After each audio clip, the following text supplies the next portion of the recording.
Imagine this. You're standing before a doorway that has remained sealed for more than 3,000 years. Then, suddenly, a face of solid gold emerges from the darkness, staring directly back at you. A face that has fascinated the entire world. But here's the strange part. Some Egyptologists believe this famous golden mask may not have been made for Tutankhamun at all. I'm Aether, and today we're taking a journey into one of the greatest mysteries of ancient Egypt. In the early 20th century, Egypt became the center of the world's greatest archaeological race. Expeditions from across Europe arrived with one dream: to discover the next great treasure hidden beneath the desert sands. By that time, many archaeologists believed that the Valley of the Kings had already revealed all of its secrets. Most royal tombs had already been discovered. Many experts were convinced there was nothing important left to find. But one man refused to accept that conclusion. British archaeologist Howard Carter believed that one royal tomb was still waiting to be discovered. The tomb of the young pharaoh, Tutankhamun. For years, Carter searched the valley without success. Season after season, his team dug through the burning desert under the relentless Egyptian sun. The work was exhausting. The costs kept rising. And still, nothing. Lord Carnarvon, the wealthy British nobleman financing the expedition, began losing hope. Historical records suggest that he warned Carter that the next excavation season would be their last chance. If they failed again, the project would come to an end. Everything depended on one final search. Then, on the morning of November 4th, 1922, something unexpected happened. A young Egyptian water boy named Hussein Abdel Rasul noticed what appeared to be the top of a stone step hidden beneath the sand. At first, it seemed like nothing more than another buried rock. But as workers carefully cleared away the sand, another step appeared. Then another. And another. What they had uncovered was a staircase leading deep beneath the desert floor. No one realized it yet, but that single staircase would become the entrance to the most famous archaeological discovery in modern history. The team continued removing the sand until the entire staircase was exposed. At the bottom, they found a sealed doorway. Its ancient seals were still remarkably intact. For more than 3,000 years, no one had entered. Howard Carter knew he was standing before something extraordinary.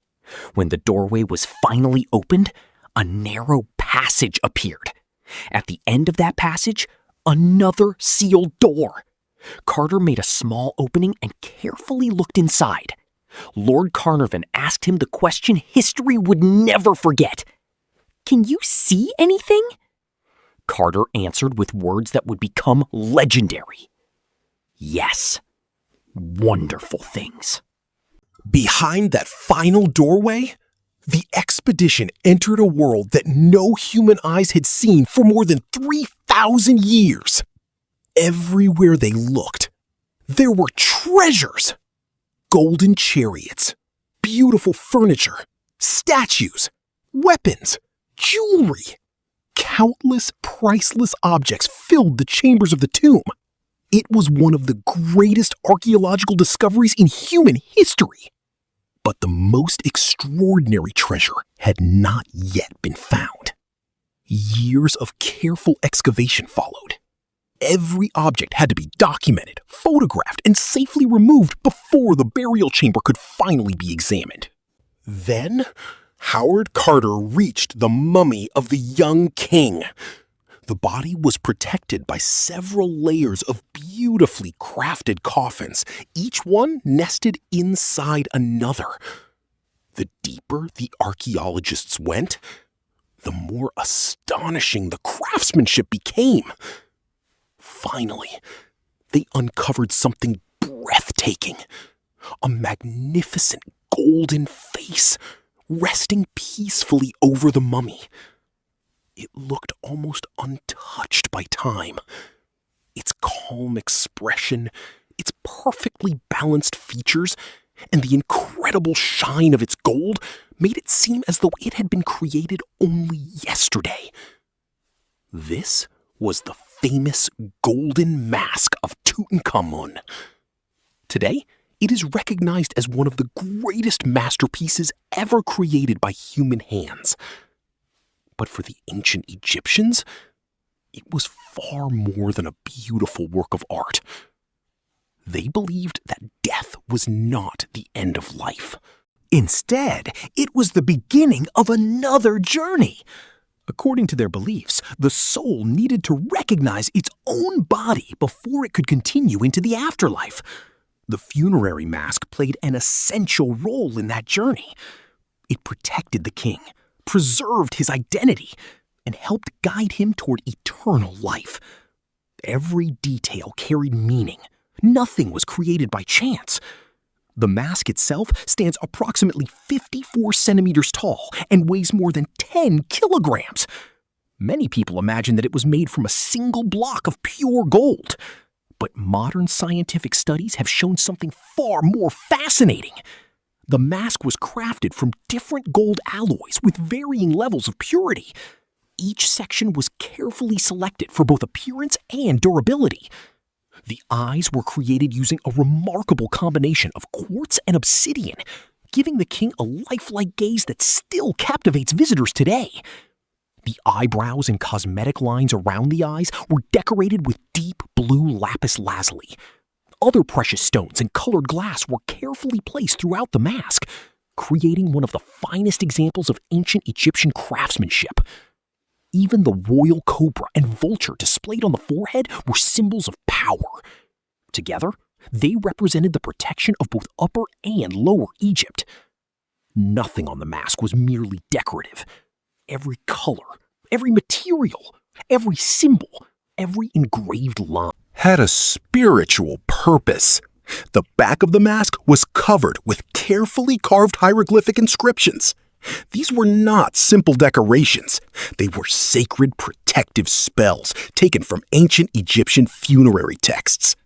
The inscriptions were believed to shield the king from danger, guide his soul safely through the underworld, and help him reach eternal life among the gods. For the ancient Egyptians, the mask was never simply a portrait. It was a sacred object, created to accompany a king on his final journey into eternity. But now, the story takes an unexpected turn. For decades, the golden mask of Tutankhamun was believed to have been created specifically for the young king. Then, some Egyptologists began noticing unusual details. One of the first observations involved the mask's pierced ears. At first glance, that might not seem unusual. After all, some royal children in ancient Egypt also wore earrings. So, by itself, the pierced ears prove nothing. However, some scholars pointed out that pierced ears appeared more frequently in representations of royal women, particularly during Egypt's 18th dynasty. It was a small detail, but it raised an intriguing question. Could the mask have originally belonged to someone else? Other observations soon added to the debate. Researchers studying the hieroglyphic inscriptions noticed signs that parts of the royal names may have been altered or recarved at a later date. These subtle modifications led some scholars to suggest a fascinating possibility. Perhaps the mask had originally been created for another member of the royal family and was later adapted after Tutankhamun's unexpected death. Among the proposed candidates, one name appears more often than any other: Queen Nefertiti, one of the most famous women in ancient Egyptian history, the wife of Pharaoh Akhenaten, renowned for her beauty, influence, and the iconic limestone bust that has become one of the world's most recognizable ancient sculptures. Some researchers have wondered whether the mask could originally have been intended for her. But it is important to be clear.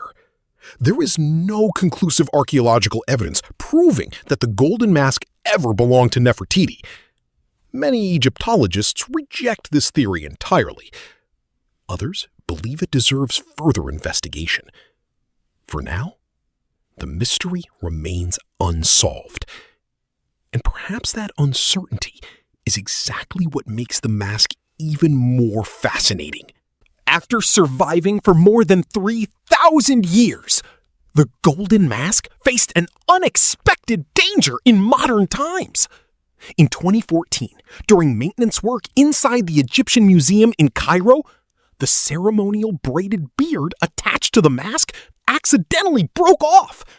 In an attempt to repair it quickly, an inappropriate adhesive was used. The restoration sparked international criticism. Experts from around the world expressed concern over the handling of one of humanity's greatest treasures. Soon afterward, a meticulous scientific conservation project was launched. Specialists carefully removed the unsuitable adhesive, cleaned the damaged areas, and reattached the beard using proper conservation techniques designed to preserve the artifact for future generations. Fortunately, the restoration was successful. Today, the Golden Mask once again stands as one of the greatest symbols of ancient Egyptian civilization. More than 33 centuries have passed. The young king died before reaching adulthood. His reign was brief. Much of his life remains a mystery. Yet one extraordinary object, forged in gold, has carried his name across the centuries. Millions of people travel from around the world just to stand before it for a few moments. Whether the mask was created exclusively for Tutankhamun, or whether it hides an even deeper royal secret, one thing is certain. Its story is far from over. Every new discovery, every new study brings us one step closer To understanding the past. I'm Aether. Every artifact has a story. Until next time.